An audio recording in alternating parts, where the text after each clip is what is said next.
Hello, hello, and welcome. I kind of made some made kind of a lesson plan. Trying to do kind of a stream on particular topics regarding computer science. Kind of made like a you know some kind of a plan for kind of a computer science informational kind of video.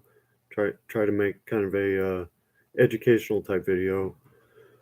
So let's see. First thing maybe to start talking about is like some basic information theory that kind of um, that there are actually equations and stuff to talk about how much information is in a certain like a certain system has information in it that's kind of just like uh the measure of how y- uh like the measure of how much information can be stored on a certain computer, stuff like that.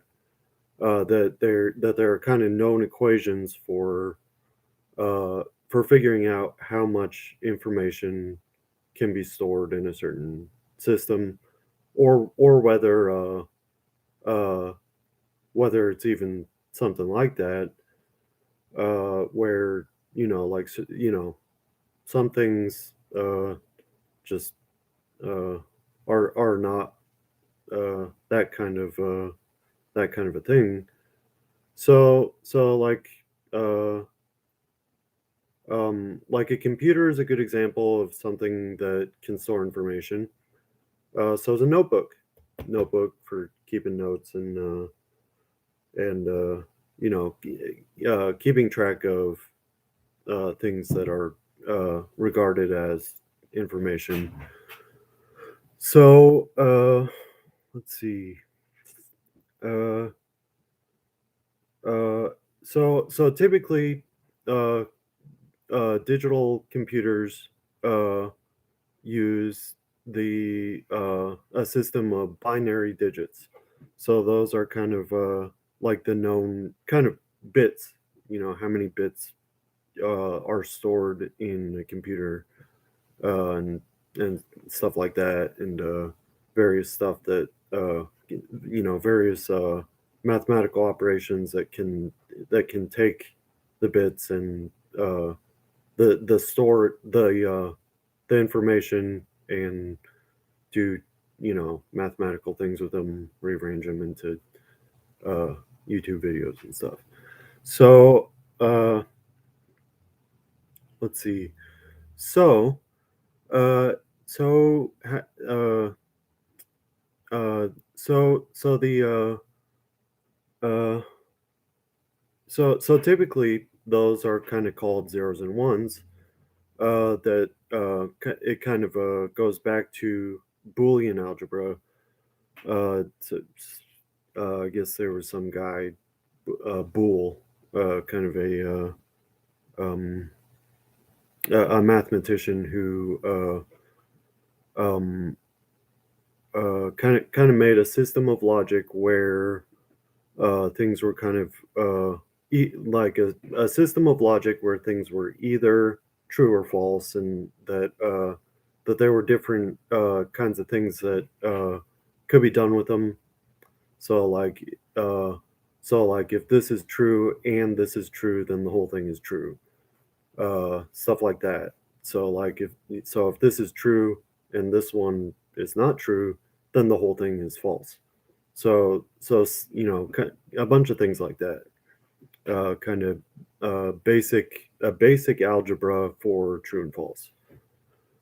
That kind of became the basis for most digital electronics that mostly use those kinds of binary digits of true or false. Uh, that It doesn't necessarily have to be done that way. Even digital electronics don't necessarily have to be done that way. And there's kind of been some kind of exciting kind of things regarding stuff like that. That and I'm not even talking about everyone kind of talks about quantum computers and stuff, which are interesting too. That they're kind of a different sort of idea where there are probabilities of true or false. That there's a certain probability that something is true or false. Um, but but also there are other kind of more digital type electronics that don't necessarily use Boolean algebra. Like the I I guess what I personally find exciting is balanced ternary digital systems where something can be zero, like false, or like positive or negative. So those kind of things have kind of been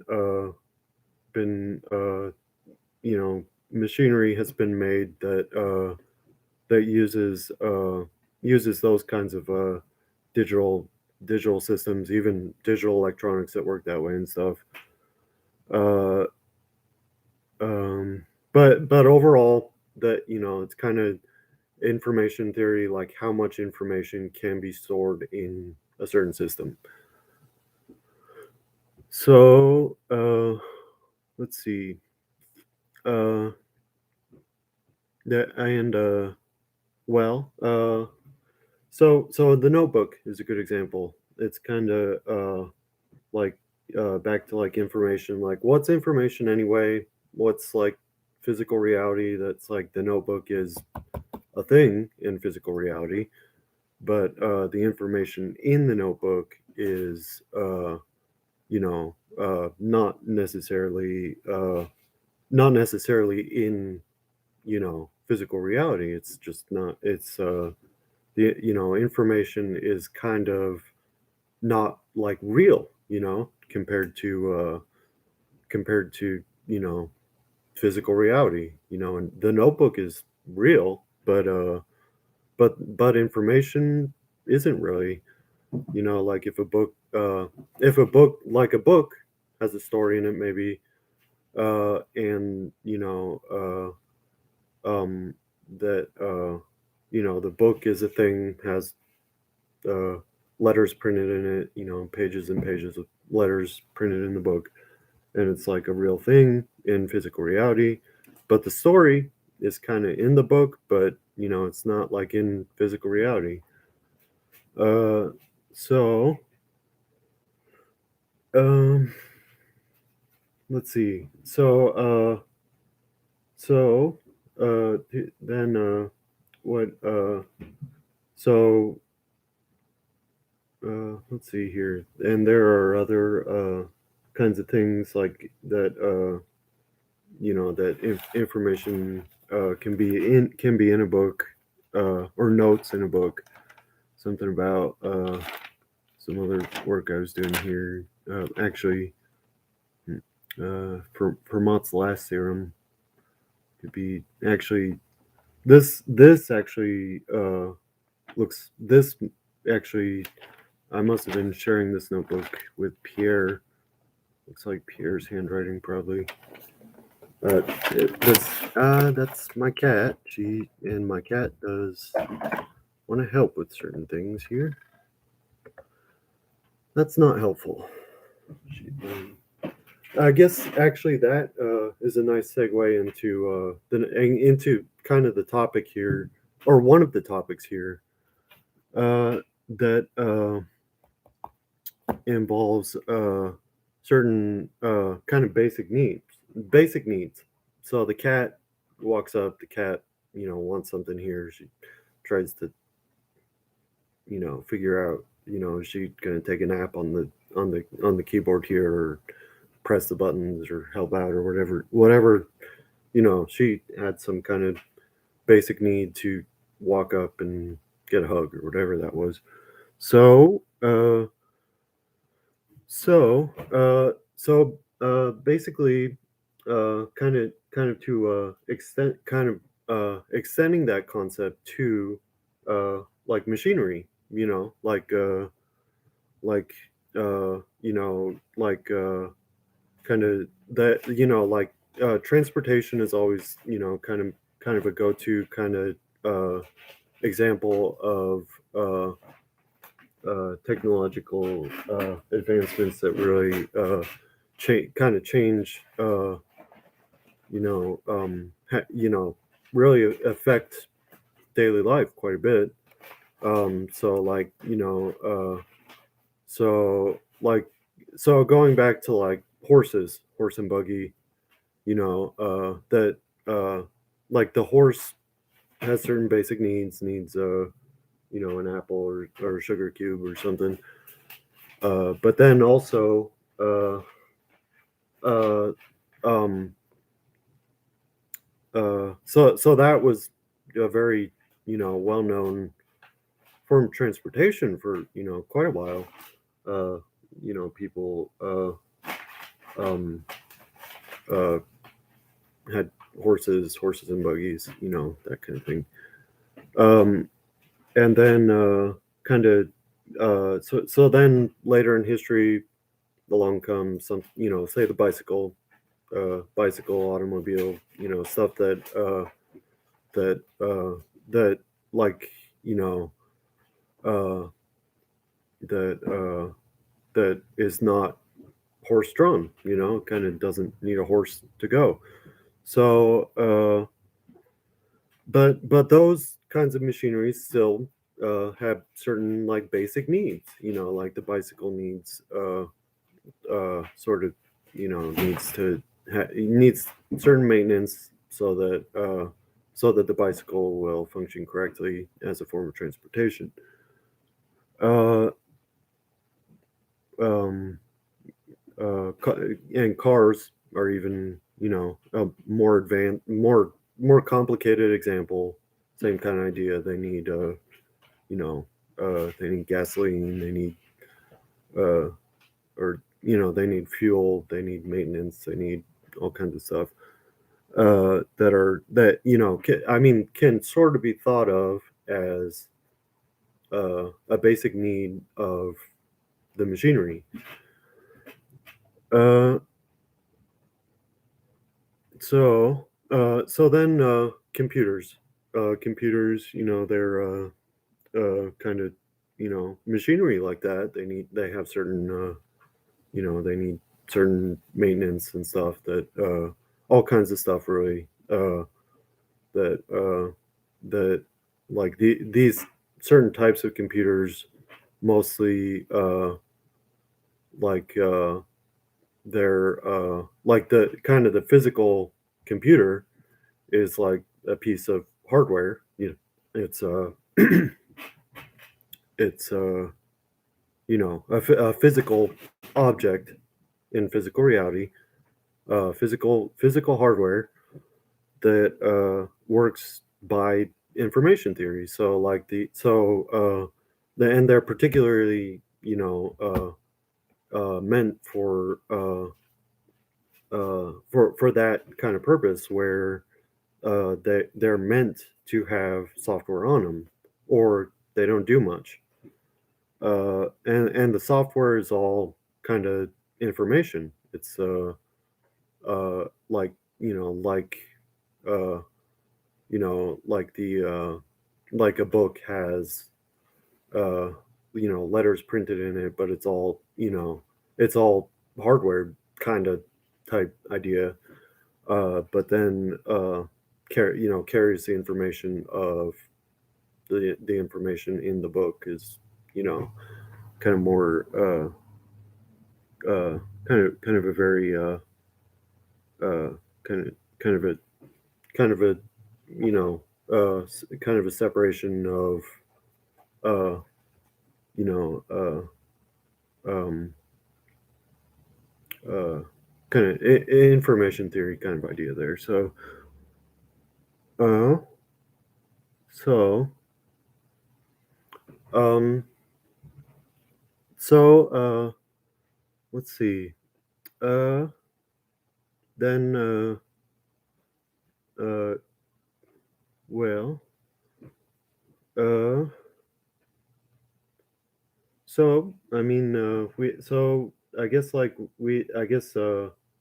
of, I guess like what people might be curious about is like, how do you, program computers and stuff, and that's, you know, kind of that really is a very involved kind of topic, and there are many avenues to get started with stuff like that. That um, a lot of them, very commonly available stuff uh, to get started with, including like a web browser, like basically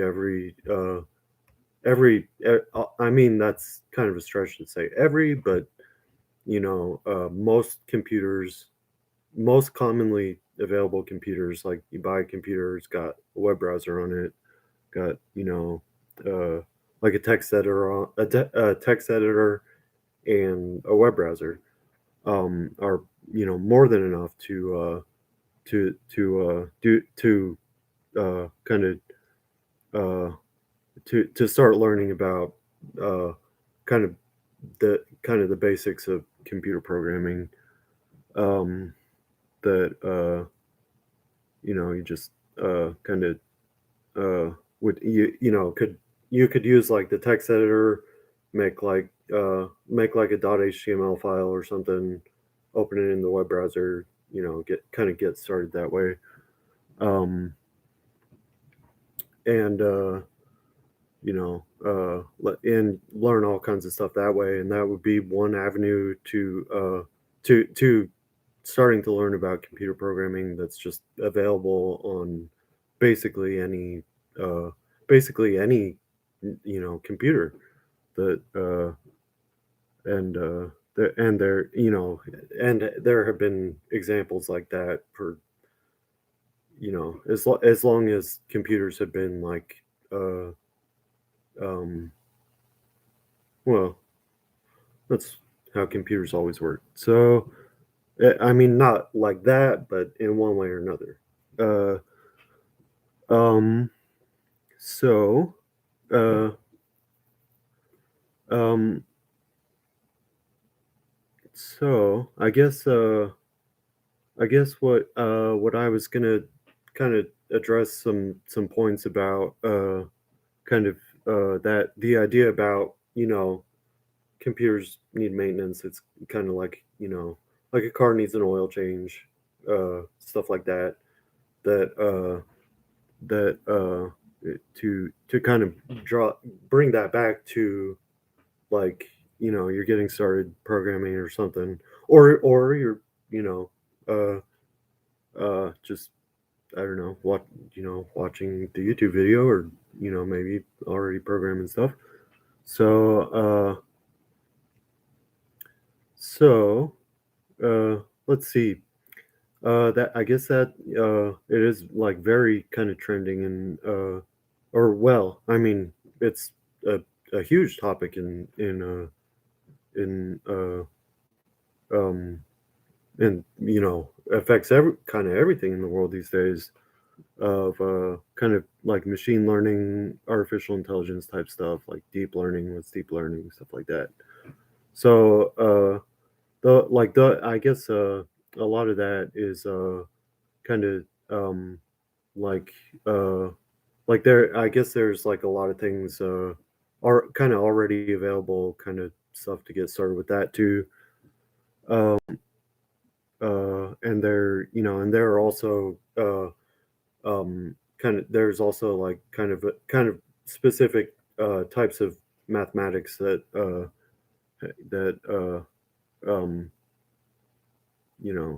that have to do with that, and engineering kind of stuff based on those kind of mathematical ideas. So kind of like I guess things that uh like what is that good for anyway? Like and also that artificial intelligence means like the kind of the field of artificial intelligence, like what does that mean exactly? Is like uh you know that um like like what why like why isn't like a pocket calculator considered artificial intelligence? And sure, I mean, why shouldn't it be? That like uh I mean, it's just, I mean, that's just kind of like a certain distinction that people draw between uh different sorts of things. That some things are considered more uh like artificial intelligence type ideas, like machine learning and stuff, uh that there isn't I mean, there's you know I mean, there are a lot of good reasons to categorize things in certain ways like that, but there's I mean, I guess, well, back to transportation, like, that self-driving cars are kind of becoming like a big kind of, kind of a very kind of uh you know kind of a big idea on the near horizon, here these days. And that kind of back to a horse. So like a horse is kind of like transportation, kind of self-driving. Like the horse kind of, more or less is going to try not to crash. The horse is already going to be doing that, trying not to crash. Uh but then like a bicycle, the bicycle is not going to be uh trying not to crash on its own. A bicycle's not going to be like a bicycle is not going to you know uh a bicycle is not going to get to a certain point and say like, well, I kind of don't think I'm going to do this, and turn around and go the other way. If you're like on the bicycle, riding the bicycle, like a bicycle just kind of mostly isn't going to be doing that. Like a horse probably, a horse may do that. uh so uh kind of to kind of uh so so that idea is kind of the engineering gets to that point where and deep learning is a very good example of that kind of machine learning, kind of artificial intelligence. Deep learning is essentially like a certain type of function approximator. So, like a mathematical function is kind of like, f of x is like, you have like x is like a variable you put into it. It's like a little machine puts out, like a little math machine that takes like a number x and put it into the function f, and out comes, the output of the function. And that is very relevant to most kind of uh, like computer programming kind of ideas, used over and over. That kind of that idea of like a mathematical function f of x, y equals f of x, that kind of goes back to the mathematical idea of a function. And then um, computer programming uses that kind of idea like a lot. And deep learning is a function approximator for like very very kind of like very very kind of more abstracted kind of functions, like I mean like the function of like uh um self-driving car, like a kind of a math function of uh, or for something like that, um, like a math function of like a very kind of a very very high order function, like um, stuff like that, kind of more kind of goes back to other kind of uh, computer science and stuff like uh, I think I'm not sure how to say the man's name, Moravec, something like that. Kind of that he has done all kinds of research into stuff like that. Like how come like a pocket calculator can add two very large numbers so quickly, but you know can't but it's much more difficult to get the same thing to to be a self-driving car. I mean, it's clearly kind of a big a big deal in the world these days. So so that's kind of where deep learning comes in. There that kind of that kind of goes back to kind of all kinds of research about stuff like that, like kind of like kind of an idea about if a computer had like knobs on it that like change settings. So what if the knobs were all arranged so that the computer had like an actuator that adjusted the knobs. So like then stuff like that, like a computer kind of uh being set up to be able to adjust its own knobs, kind of thing. So and then continuing on to like function approximators for like kind of like mathematical functions that are that kind of that like a very very complicated math function, like uh like uh I don't know. I mean I mean there's all kinds of examples like that, uh like like sorting pictures on the internet. Like a lot of the pictures have cats in them, and a lot of the pictures don't have cats in them unless like the cats are like hiding under something, or like there's no like a picture uh can obviously have a cat in it, or not obviously have a cat in it. So so that can sort of be thought of as like f of a picture. It either has a cat in it or doesn't seem to have a cat in it, and then outputs true or false, or to some degree of true or false, like that, like this picture is seems to not have a cat in it, and then give it another picture. This picture seems to have a cat in it. So uh, so deep learning is really good for stuff like that. Uh, but then kind of to draw that back to the original point of uh like basic needs of machinery. So like at a certain point, that function, like doesn't that function kind of like have a certain basic need for like pictures, like pictures of cats, or pictures of cats and pictures that don't have cats in them. So like that like an algorithm might would at a certain point have kind of like a certain like basic kind of maintenance need for pictures which do not seem to have cats in them.